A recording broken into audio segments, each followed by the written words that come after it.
садақа берсем өмірім ұзарады, жаңағы бәле жаладан аманда болады деп бар ғой енді.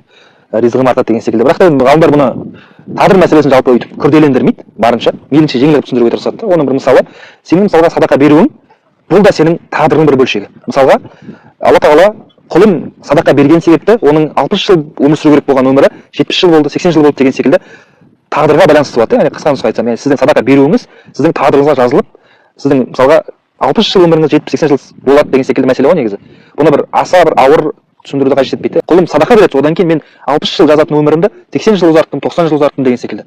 Ол туыстық қарым-қатынасын нығайтты, сол себепті оның өмірі осылай ұзарды деген секілді тағдырының ішінде бірге жазылады да соның барлығы. Алла тағала өзінің ғалим сипатымен алдын ала ежелден оны біліп жетіп жазып қойды да. Алла тағаланың бізге жазып қоюы оның бізге бір мәжбүр етуі емес та. Яғни Алла тағала оны ежелден біліп жазып қойды.